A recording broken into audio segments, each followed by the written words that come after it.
प्रधानमंत्री नरेंद्र मोदी ने अपने 2 दिवसीय झारखंड दौरे पर आज भगवान बिरसा मुंडा की जयंती पर 7,200 करोड़ की योजनाओं का किया शुभारंभ। विकसित भारत संकल्प यात्रा को दिखाई हरी झंडी। हरियाणा के मुख्यमंत्री मनोहर लाल ने चंडीगढ़ में सीएम की विशेष चर्चा कार्यक्रम के तहत ऑडियो कॉन्फ्रेंसिंग से 24 से 25 वर्ष आयु के युवाओं से किया सीधा संवाद।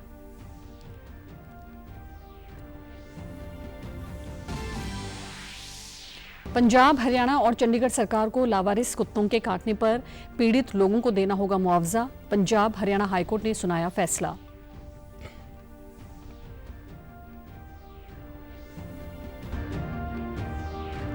और फरीदाबाद जिले के बल्लभगढ़ दशहरा ग्राउंड में 151 फुट के गोवर्धन की पूजा करके बनाया विश्व रिकॉर्ड।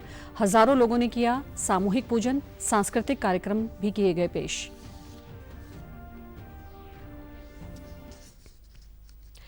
नमस्कार, मैं भानुप्रिया। अब समाचार विस्तार से। जनजातीय गौरव दिवस के अवसर पर राष्ट्रपति द्रौपदी मुर्मू ने देशवासियों के लिए अपना संदेश दिया। उन्होंने भगवान बिरसा मुंडा की जयंती पर उन्हें नमन किया। इस दौरान उन्होंने कहा कि भारत सरकार ने 15 नवंबर को बिरसा मुंडा की जयंती के अवसर पर जनजातीय गौरव दिवस मनाने का ऐतिहासिक निर्णय लिया, जो जनजातीय समाज के प्रति सबका साथ सबका विकास संकल्प को और मजबूत किया है। भारत सरकार ने 15 नवंबर को भगवान बिरसा मुंडा की जन्म जयंती के अवसर पर जनजातीय गौरव दिवस मनाने का ऐतिहासिक निर्णय लेकर सदियों से उपेक्षित जनजातीय समाज के प्रति सबका साथ सबका विकास के हमारे संकल्प को और मजबूत बनाया है। आज का ये दिन जनजातीय लोगों के सामाजिक आर्थिक विकास के प्रयासों को आगे बढ़ाने का भी एक सुअवसर है। मेरा जनजातीय समुदाय से विशेष लगाव है, क्योंकि मैं खुद भी इसी समाज की बेटी हूँ। इस समाज के कष्टों और विषमताओं को मैंने करीब से देखा है। आज जनजातीय दिवस के मौके पर प्रधानमंत्री नरेंद्र मोदी ने झारखंड के खूंटी जिले में एक अनुपम पहल करते हुए प्रधानमंत्री जनजातीय आदिवासी न्याय महाअभियान पीएम जनमन का शुभारंभ किया। परियोजना के तहत आयुष्मान भारत योजना, टीबी उन्मूलन, टीकाकरण अभियान, दूरसंचार कनेक्टिविटी, सुरक्षित आवास और स्थायी आजीविका जैसी बुनियादी सुविधाएं प्रदान की जाएंगी।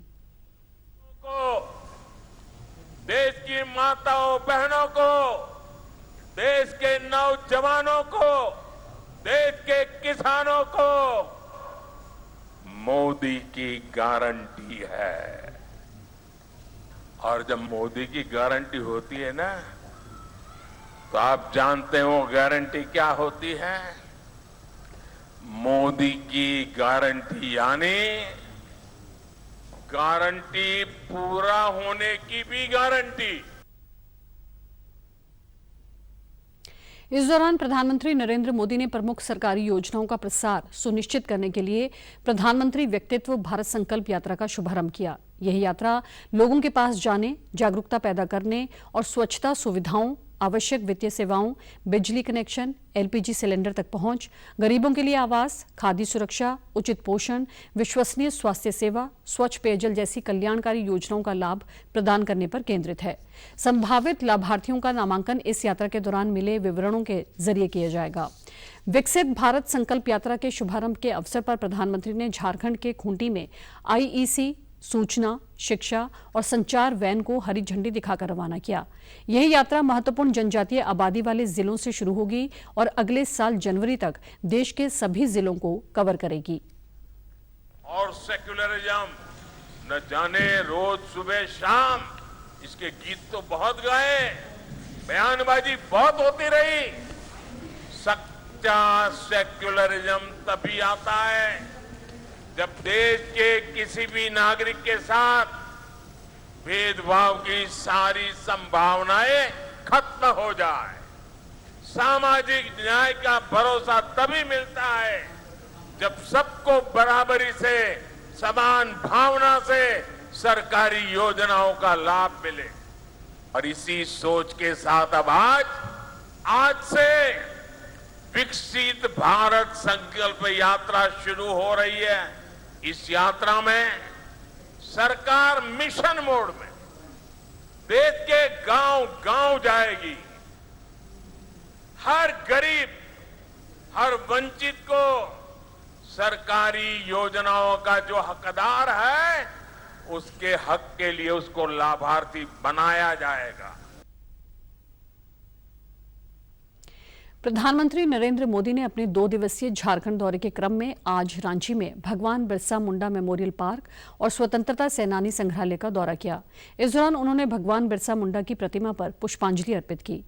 आदिवासी समाज बिरसा मुंडा को भगवान का रूप मानता है, इसलिए प्रधानमंत्री मोदी ने उनकी भावनाओं का सम्मान करते हुए इस दिन को जनजातीय गौरव दिवस का दर्जा दिया है।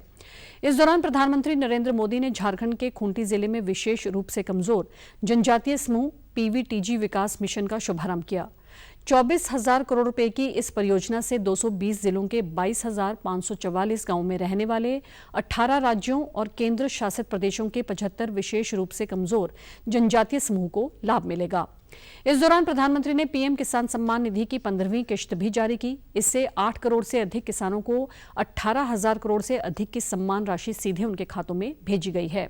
इस दौरान प्रधानमंत्री ने पीएम जनजातीय आदिवासी न्याय महाअभियान का भी शुभारंभ किया। इस दौरान पीएम ने झारखंड में लगभग 7,200 करोड़ रुपए की कई विकास परियोजनाओं की आधारशिला भी रखी। हरियाणा के मुख्यमंत्री मनोहर लाल ने चंडीगढ़ में सीएम की विशेष चर्चा कार्यक्रम के तहत ऑडियो कॉन्फ्रेंसिंग से 24 से 25 वर्ष आयु के युवाओं से सीधा संवाद किया। इस दौरान मुख्यमंत्री ने युवाओं को जीवन में सफल होने के लिए एक 20 सूत्रीय मंत्र दिया। उन्होंने कहा कि इस आयु वर्ग में मन में कई प्रकार के विचार उत्पन्न होते हैं, इसलिए जीवन में कुछ भी करने से पहले मन में अवश्य विचार करें। उन्होंने कहा कि जीवन में एक शब्द सबके सामने आता है, वो है मुश्किल। हमें ये मानना है कि मुश्किल कुछ भी नहीं है, बल्कि हमें उसे चुनौती मानकर उसका मुकाबला करना चाहिए, तभी हमें सफलता मिलती है। उन्होंने कहा कि जीवन में बाधाएं आएंगी, लेकिन उन बाधाओं को पार करके आगे बढ़ना होगा। कई बार उहापोह होती है मन की स्थिति। तो मैं जो दूसरी बात बता रहा हूं वो मन की स्थिति ऐसी है कि बहुत बार एक शब्द हम सुनते हैं मुश्किल। ये मुश्किल शब्द पर जरूर विचार करें कि ये मुश्किल नहीं है कुछ भी। कोई भी कठिनाई आए उसको हम चुनौती माने कि चुनौती के नाते से अगर हम उसका मुकाबला करेंगे तो हमारे जीवन का उद्देश्य ये पूरा हो जाएगा। और जब भी कभी ये चुनौती यानी भारी पड़ती है तो समझो कि हम उसको दूर करने के लिए सफलता भी हमारे सामने उतना ही जल्दी आती है। हम सफल होते हैं उसको अनुभव, उपलब्धि का अनुभव ये कहा जाता है। तो इन स्थितियों में हमारी क्षमताओं का विकास भी होता है और हम ताकतवर बनकर के उभरते हैं। मुख्यमंत्री ने युवाओं से कहा कि हमें दूसरों की नकल नहीं करनी चाहिए। भिन्न जीन और भरण पोषण हमें यूनिक बनाते हैं। हमें चाहिए कि जिस काम में हम अच्छे हैं उसी में श्रेष्ठ बने। इसके साथ हमें टीम वर्क सीखना चाहिए। आज सोशल मीडिया बहुत उपयोगी बन चुका है, लेकिन इसका इस्तेमाल शरारती लोग अफरा तफरी फैलाने में भी करने लगे हैं। हमें उनके बहकावे से बचना है। आपराधिक संगति, दिशाहीनता, इस ओर भी लोग धकेलने की कोशिश करेंगे। हमें इनसे बचना है और बचते हुए अपने जीवन को भी सुरक्षित रखना है और अन्यों को भी हमने प्रेरित करना है। और साथ ही जो दुर्बल समाज है, जिसको आवश्यकता है सुरक्षा की, उसका सुरक्षा करनी है। स्त्रियों का सम्मान करना है। कमजोर वर्ग के प्रति करुणा, ये अपने व्यक्तित्व का ये हिस्सा होना चाहिए। कई बार हमको दूसरे व्यक्तियों के जीवन के बारे में पता लगता है, कभी अच्छा होता है, कभी बुरा होता है। मेरा कहना है कि हमें किसी के जीवन की नकल नहीं करनी चाहिए। हमें अपने आप को, हम जिस जीन के बने हैं, जिस प्रकार का हम जीवन रहन सहन रखते हैं, जो हमारी परिवार की स्थिति, हमारे समाज की स्थिति, हमारे गांव शहर की स्थिति है, उसी के अंदर हम एक यूनिक कैरेक्टर बनकर के उभरे। उन्होंने कहा कि अपना भाग्य अपने हाथ में है। अपने कंफर्ट जोन से बाहर निकले, खतरा उठाने से न झिझकें। जो अपना समय, साधन और प्रभाव आपके लिए खर्च करते हैं, उनके प्रति कृतज्ञता का भाव रखें। उन्होंने कहा कि तरक्की के लिए 2 तरह की करेंसी इकट्ठी करें। पहला परफॉर्मेंस करेंसी, दूसरा रिलेशनशिप करेंसी। लोगों से अच्छे सरोकार रखें। टीम प्लेयर होकर ही आप जिंदगी में कुछ बड़ा कर सकते हैं। हरियाणा के मुख्य सचिव संजीव कौशल ने कल चंडीगढ़ में छठी नेशनल नारकोटिक्स कोऑर्डिनेशन कमेटी की राज्य स्तरीय बैठक की अध्यक्षता की। बैठक में मुख्य सचिव ने निर्देश दिए कि कई जिलों के उपायुक्त एवं एसडीएम की रिपोर्ट लंबित है, उसे जल्द से जल्द पोर्टल पर अपलोड करें। उन्होंने कहा कि एनसीबी द्वारा नशीले पदार्थों की रोकथाम के लिए नियमित रूप से कार्रवाई की जा रही है। अब तक 3,306 केस दर्ज कर 4,454 व्यक्तियों को गिरफ्तार किया गया है। इसके अलावा 40 क्विंटल अफीम भी पकड़ी गई है। उन्होंने कहा कि नशीले पदार्थ बेचते हुए पाए जाने वाले मामलों में 15 दिन के लिए FSL रिपोर्ट की जानी चाहिए ताकि केसों का निपटारा करने में दिक्कतें पेश न आए। उन्होंने जिलों में चलाए जा रहे नशा मुक्ति केंद्रों को सभी आवश्यक स्वास्थ्य सुविधाओं से युक्त बनाने, स्टाफ प्रशिक्षण के लिए SOP तैयार करने तथा इसे अन्य विभागों को भेजे जाने के निर्देश दिए। इसके अलावा नशा करने वालों को नशे की लत से छुटकारा दिलाने के लिए उनकी पहचान कर सहायता की जाए। मुख्य सचिव ने कहा कि नशे से पीड़ित व्यक्तियों का इलाज करवाने और नशा छुड़वाने के लिए सकारात्मक प्रयास किए जाएं। उन्होंने कहा कि ई-स्पोर्ट्स नीति के तहत नशे के खिलाफ शैक्षणिक स्तर पर प्रशिक्षण व खेल गतिविधियों को बढ़ावा देकर उन्हें निपुण करने जैसे कार्य किए जाएं। उन्होंने कहा कि राज्य में सभी मेडिकल स्टोर पर चिकित्सक के लिखे बिना नशे की दवाई देने के लिए प्रतिबंधित किया गया है। इसके लिए साथी एप्लीकेशन के माध्यम से पूर्ण मॉनिटरिंग की जाएगी। सहकारिता मंत्री डॉक्टर बनवारी लाल ने कहा कि मिल के सभी बाह्य गन्ना क्रय केंद्र स्थापित कर दिए गए हैं। इनके ट्रांसपोर्टर्स समय अनुसार अपने ट्रांसपोर्ट एवं लेबर का इंतजाम कर लें ताकि किसी भी केंद्र पर गन्ना लदाई व ढुलाई में मिल व किसानों को परेशानी का सामना न करना पड़े। इस वर्ष मिल क्षेत्र में कुल 16,980 एकड़ गन्ना है। किसानों द्वारा 38 लाख क्विंटल गन्ने की बोर्डिंग करवाई गई है और मिल को लगभग 32 लाख क्विंटल गन्ना मिलने की संभावना है। मैं किसानों को बहुत बहुत बधाई देता हूं और ईश्वर से प्रार्थना भी करता हूं कि हमारी ये मिल निर्बाध चले, इसमें किसी तरह का कोई रुकावट ना आए और किसानों को इसका लाभ मिले। और किसान भाइयों से भी अनुरोध किया है कि वो भी अपना गन्ना साफ सुथरा करके लाएं। और हमने एक व्यवस्था की है कि सभी जो गन्ना किसान हैं उनको ऑनलाइन पर्ची दी जाएगी ताकि उनको यहाँ इंतज़ार ना करना पड़े और समय पर उनका गन्ना ले लिया जाए और वापस चले जाए। जो छोटी मिल है उनको 2-2 मिल इकट्ठी करके और तब लगा रहे हैं, लेकिन पलवल के नज़दीक कोई दूसरी मिल नहीं है तो यहाँ इंडिपेंडेंट हम एथनॉल प्लांट लगाने जा रहे हैं। तो हमारी जितने भी हैं अभी जैसे पानीपत में माननीय अमित शाह जी करके गए थे फरवरी मार्च में, और अब करनाल में भी प्रोसेस में है और धीरे धीरे सारी शुगर मिल्स में एथनॉल प्लांट हम लगाने जा रहे हैं। उन्होंने कहा कि इस सीजन में हरियाणा सरकार ने गन्ने का भाव भारत में सबसे ज्यादा 386 रुपए प्रति क्विंटल कर दिया है। केंद्र ने किसानों के हित में सॉइल हेल्थ कार्ड योजना शुरू की है, जिससे किसान भूमि में मौजूद पोषक तत्वों के बारे में विस्तृत जानकारी प्राप्त कर सकते हैं। उन्होंने कहा कि मिल में गन्ना लाने वाले किसानों को समय पर भुगतान किया जाएगा। मिल में किसानों की सुविधा के लिए अटल कैंटीन, गेस्ट हाउस, ऑनलाइन पर्ची की व्यवस्था की है।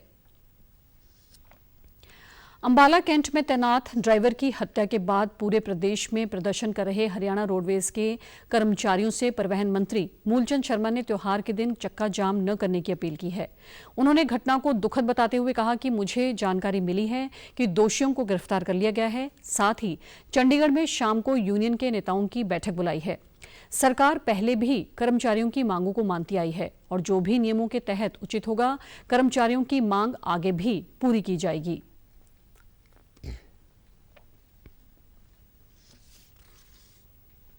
और दुखद घटना है कि जिस तरह से अंबाला में हमारे ड्राइवर की जो मौत हुई है और जो जानकारी मिली, तीनों जो दोषी थे उनको गिरफ्तार भी कर लिया गया है और जो भी कार्रवाई सख्ती के साथ करेंगे, जो भी और दोषी हैं उन्हें भी गिरफ्तार करने का काम करेंगे। पर मेरी विनती है सभी कर्मचारियों से और रोडवेज के सभी साथियों से कि भी चक्का जाम ना करें। आज त्यौहार भी है, आज बहन भाई का त्यौहार है और छठ पूजा भी है। लोग आना जाना दूसरे प्रदेशों में कि चक्का जाम ना करें और इसका रास्ता निकालें। जो भी जायज़ मत होगी और माननीय मुख्यमंत्री से लेकर हम पूरी मदद करेंगे और जो भी कर्मचारी का हक से देने का हम काम करेंगे। जो भी उनकी डिमांड है, जो अधिकारी भी रहेंगे और कर्मचारी भी रहेंगे, यूनियन के नेता मैं भी रहूँगा कि जो भी उनकी डिमांड है कि उसकी भी शहीद का दर्जा देना चाहिए, 50 लाख की सरकारी नौकरी की उन्होंने बात की है। जो जायज़ होगा, जो कानून के तहत है, वो मत करेंगे। और उस मत में, और मैं तो ये कहता हूँ, हरियाणा रोडवेज हमारे कर्मचारी अपना परिवार है, हमारे अपने लोग हैं, और उनको भरोसा विश्वास रखना चाहिए। हमने कर्मचारी को कभी, सरकार ने कहीं पीछे नहीं छोड़ा। वहीं चक्का जाम कर रोडवेज बस अड्डा परिसर में बैठे कर्मचारियों ने मृतक रोडवेज कर्मचारी के परिवार के सदस्य को नौकरी, 50 लाख रुपए और आरोपियों की जल्द गिरफ्तारी की मांग की। कर्मचारियों ने लोगों से माफी मांगते हुए कहा कि वे नहीं चाहते थे कि लोगों को परेशानियों का सामना करना पड़े, लेकिन स्थितियां ऐसी हैं जिसके चलते उन्हें चक्का जाम का फैसला करना पड़ा। पंजाब एवं हरियाणा हाईकोर्ट ने पंजाब, हरियाणा और केंद्र शासित प्रदेश चंडीगढ़ में आवारा कुत्तों द्वारा काटने से घायल हुए पीड़ित लोगों को मुआवजा देने का आदेश दिया है। हाईकोर्ट ने कहा है कि ऐसी घटनाओं के लिए राज्य सरकार जिम्मेदार होगी और वही पीड़ित को मुआवजा भी देगी।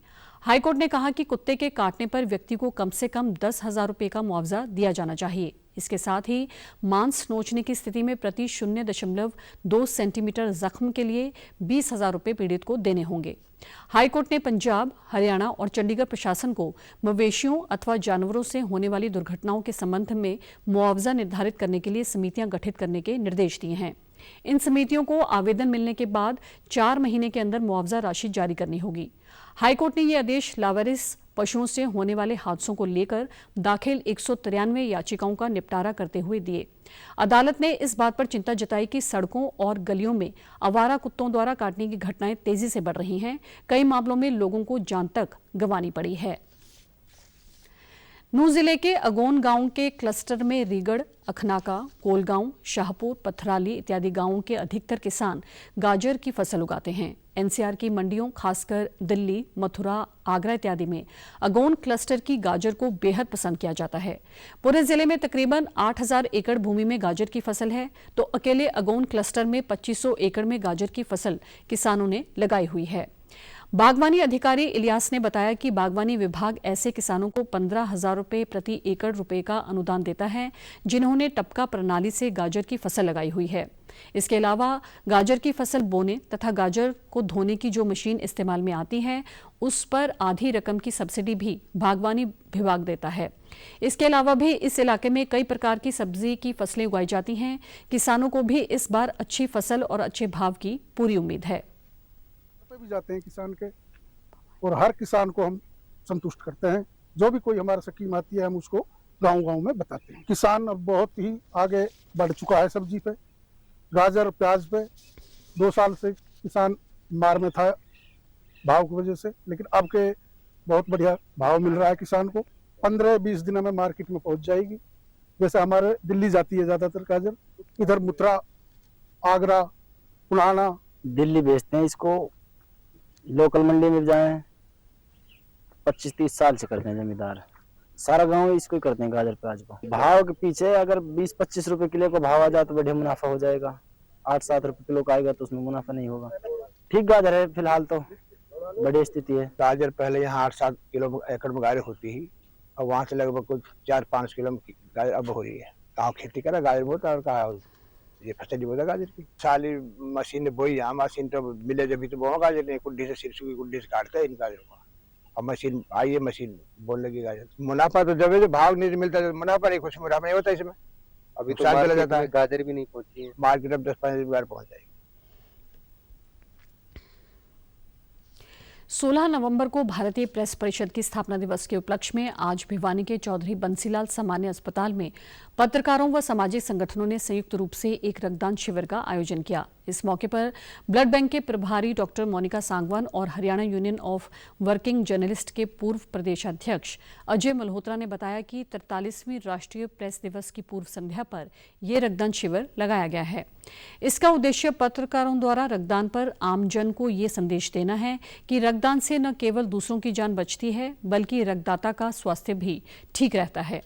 कोई भी 18 से 65 वर्ष का स्वस्थ व्यक्ति रक्तदान कर सकता है। इस दौरान 21 यूनिट रक्त एकत्रित किया गया। आप लोगों का जो दिवस है ये वैसे भी डेंगू के समय पर आता है, जो कि हमारे लिए एक बहुत ही अहमियत रखता है। इस पे आप लोगों के आके रक्तदान करने से जो है आम जनता का भी बहुत ज़्यादा जो है वो बढ़ता है और वो हमारे पास आकर जो है रक्तदान करेंगे। मेरा सबसे यही कहना है कि 18 वर्ष से ज़्यादा और जो है हमारा 50 किलो से ज़्यादा जिस भी यंगस्टर का वजन है उनको आकर अपनी उम्र में जल्दी से जल्दी रक्तदान शुरू करना चाहिए। इससे कोई ज़्यादा साइड इफ़ेक्ट्स नहीं होते हैं और आप जो 24 से 48 घंटे में आपका रक्त बन जाता है। तो यंग जनरेशन जो है, जैसे आप अपना जन्मदिवस के साथ साथ 18 वर्ष होते ही वोट का आपको वो मिलता है, उस हिसाब से आपको रक्तदान भी शुरू कर देना चाहिए। पत्रकारों के अधिकारों के लिए प्रेस परिषद की गठन हुआ था और उसके बाद ये परिपाटी हुई कि प्रेस परिषद गठन होने के बाद प्रेस दिवस मनाया जाने लगा।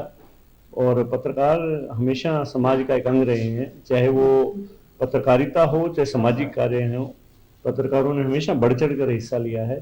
पीछे कोरोना काल था या उससे पहले और भी जो आपदा आई है, बाढ़ आई है या और कोई आपदा आई है, पत्रकारों ने हमेशा अपने आप को समाज का हिस्सा मानते हुए, न केवल पत्रकारिता करते हुए बल्कि समाज का हिस्सा मानते हुए कार्य किया है। इन दिनों जैसे डेंगू बढ़ता है तो इन दिनों जरूरत होती है खासतौर पे ब्लड की, तो सभी ने साथियों ने आज, मैं उन सबको बधाई देता हूँ सभी साथियों को जिन्होंने आज ब्लड डोनेट भी किया है, इस कैंप का आयोजन भी किया है।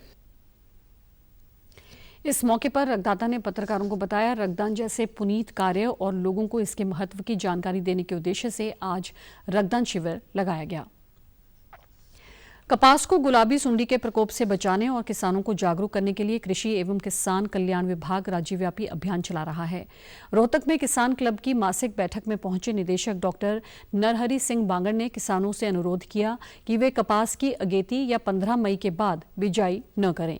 कृषि विशेषज्ञों की सलाह के अनुसार 15 अप्रैल से 15 मई के बीच करें। उन्होंने कहा कि प्रदेश के 10 जिलों में लगभग 15 लाख एकड़ में कपास की खेती की जाती है, जिससे लगभग 2.5 लाख परिवार जुड़े हुए हैं।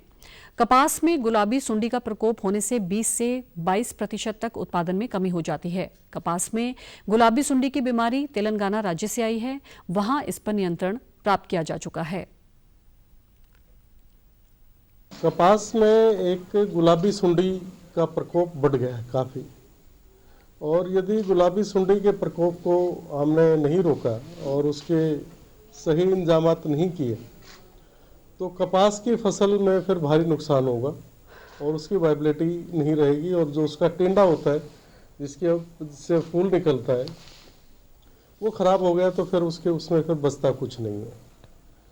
तो उसके लिए हमें कुछ अपने किसान भाइयों से अनुरोध करने हैं कि एक तो ज़्यादा अगेती कॉटन की फसल को, कपास की फसल को ना लगाए, और एक प्रेफरेबली 15 मई के बाद भी ना लगाए। तो जो इसका अप्रोप्रिएट टाइम है, साइंटिस्ट साहिबान ने, कृषि विशेषज्ञों ने जो बताया है वो लगभग 15 अप्रैल से लेकर 15 मई तक है, जिसमें टिंडे के प्रकोप को हम नियंत्रित कर लेते हैं। उन्होंने बताया कि सरकार व विभाग द्वारा उठाए गए कदमों से पराली जलाने के मामलों में इस वर्ष 38% तक की कमी दर्ज की गई है। इस वर्ष प्रदेश के किसानों को फसल अवशेष प्रबंधन के लिए 300 करोड़ रुपए की कृषि मशीनरी अनुदान पर उपलब्ध करवाई गई है। उन्होंने कहा कि किसान गेहूं, धान की प्राकृतिक खेती कर स्वस्थ खाद्यान्न उत्पन्न करें तथा फसल विविधीकरण को भी अपनाएं। फरीदाबाद जिले के वल्लभगढ़ दशहरा ग्राउंड में 151 फुट के गोवर्धन की पूजा करके विश्व रिकॉर्ड बनाया गया। देवसेना द्वारा आयोजित इस आयोजन में हजारों लोगों ने सामूहिक रूप से पूजा की। इस अवसर पर स्कूली बच्चों द्वारा भगवान कृष्ण के भजनों पर आधारित सांस्कृतिक कार्यक्रम भी पेश किए गए। देवसेना के राष्ट्रीय अध्यक्ष बृजभूषण सैनी ने 151 फुट के गोवर्धन की पूजा करके विश्व रिकॉर्ड बनाने का दावा किया है। वहीं श्रद्धालुओं ने भी सामूहिक रूप से गोवर्धन पूजा करके खुशी व्यक्त करते हुए अपनी भावनाओं को प्रकट किया। पिछले साल हमने 108 फुट का गोवर्धन बनाया और इस बार 151 फुट का गोवर्धन पूजन किया है और शहर के तमाम लोग यहाँ मौजूद और सभी मिलजुल कर प्रेम भाव से इस त्योहार का आनंद ले रहे हैं। घर में अकेले पूजा करो तो उसका आनंद नहीं है, लेकिन सब मिलकर करते हैं, पूरा समाज मिलकर करता है तो उसका बहुत ही आनंद है। धर्म की प्रतिमा हमारी संस्कृति से जुड़ी हुई है और इस धर्म की प्रतिमा के लिए हर व्यक्ति, हर हिंदू सनातनी धर्म इस धर्म को मानता है। गोवर्धन पूरा पर्वत उठाया था जब कृष्ण जी ने ये लेकर उठाया था, इंद्र देवता ने जो बारिश की इतनी बारिश करती थी कि मथुरा और पूरा शहर बह जाता। उस समय कृष्ण महाराज जी ने एक कानी उंगली पे, छोटी उंगली पे उठा के ये पर्वत का मिसाल कायम किया कि जो है बुराई कितनी भी बढ़ जाए, लेकिन जिस समय अच्छाई आती है, समानता आती है, तो बुराई कहीं दिखाई नहीं देती। बहुत अच्छा लग रहा है यहाँ पे आके, बहुत ही प्रसन्नता हो रही है। जैसे हम यहाँ बल्लभगढ़ पहुँचे, मैं यहाँ पे गोला ले रही थी तो मेरा भाई आया, बोलता है सुन इधर मत जा, मेरे साथ चलो, उधर मेला लग रहा है। मैंने कहा क्या हुआ? वैसे मेरे पापा ने सुबह मुझे बता दिया था, तो उन्होंने मुझे 60 फुट का बताया था, तो मैंने इनको बोला था कि रास्ते से हम जाएंगे तो उसको देखते हुए जाएंगे। इन्होंने कहा ठीक है। और जब अभी आए तो इन्होंने कहा वहाँ भीड़ हो रही होगी, रहने थे, घर चलते हैं। पर भगवान जी का बुलावा होगा कि नहीं, देख के जाओ, तो भगवान जी की कृपा से हम आ गए। आज देश के विभिन्न भागों में भाई दूज का पर्व मनाया जा रहा है। कार्तिक मास के शुक्ल पक्ष की द्वितीया तिथि को मनाए जाने वाले इस पर्व को यम द्वितीया भी कहते हैं। यह दीपावली के 2 दिन बाद आने वाला ऐसा पर्व है जो भाई के प्रति बहन के स्नेह को अभिव्यक्त करता है और बहनें अपने भाई की खुशहाली की कामना करती हैं।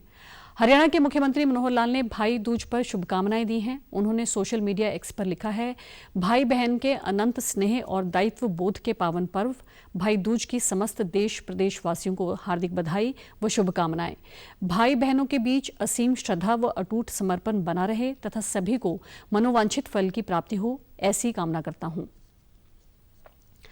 अंबाला के गांव ढीन निवासी सर्वजोत ने एशियन चैंपियनशिप के माध्यम से ओलंपिक कोटा हासिल किया है, जिससे अंबाला वासियों में खुशी की लहर है। सर्वजीत ने हाल ही में चीन में हुए एशियन गेम्स में भी मेडल हासिल किया था। साथ ही उन्होंने गोवा में हुई नेशनल गेम में भी स्वर्ण पदक जीतकर देश का नाम रोशन किया। सर्वजोत सिंह ने गोवा में हो रही 37वीं नेशनल गेम में भी शूटिंग प्रतियोगिता में गोल्ड मेडल व सिल्वर मेडल हासिल किया था। सर्वजोत के कोच अभिषेक राणा ने बताया कि एशियन चैंपियनशिप के माध्यम से सर्वजोत को ओलंपिक कोटा मिला है। अब वह ओलंपिक खेलों में भारत की दावेदारी करेगा। उन्होंने बताया कि अंबाला में पहली बार कोई खिलाड़ी ओलंपिक कोटा लेकर लौटा है।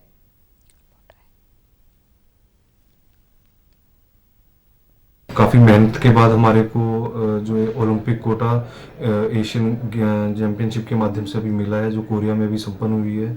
उसमें कोटा के साथ साथ हमने मेडल्स भी जीते हैं। काफ़ी अच्छी परफॉर्मेंस उसमें सर्वजोत की रही है। और जो एयर पिस्टल हमारा ओलंपिक इवेंट है, उसमें हमने वहाँ पे एक जो दावेदारी होती है कंट्री की कि वो इस इवेंट के अंदर परफॉर्म करेगा जाके ओलंपिक में, वो हमने वहाँ पे वो दावेदारी ले ली है और कोटा जो हमारी कंट्री को मिल गया। ये पहली बार है कि कोई प्लेयर एक ओलंपिक कोटा लेके लौटा है और साथ में उसने मेडल्स भी साथ में 2 वहाँ पे लिए हैं। तो काफ़ी एक खुशी का विषय है हमारे लिए, हमारे बच्चों के लिए कि उनके बीच में ट्रेनिंग करने वाला सर्वजोत सिंह वर्ल्ड का नंबर 1 देखो शूटर भी बन के उभरा है। सर्वजोत ने बताया कि ये एयर पिस्टल में पहला कोटा है। उन्होंने केंद्र सरकार की खेल नीति की सराहना करते हुए कहा कि सरकार द्वारा दी जा रही सुविधाओं से ही वह ये मुकाम हासिल करने में कामयाब रहा है। सर्वजोत ने खेल मंत्री अनुराग सिंह ठाकुर का आभार व्यक्त करते हुए कहा कि वह खिलाड़ियों के लिए बेहतर योजनाएं लेकर आ रहे हैं। और जो जो हमारे प्राइम मिनिस्टर ने स्टार्ट की थी खेलो इंडिया स्कीम और टॉप स्कीम, और अभी काफ़ी ज़्यादा कोर डेवलपमेंट और एक काफ़ी अच्छा सपोर्ट आ रहा है उसकी तरफ से।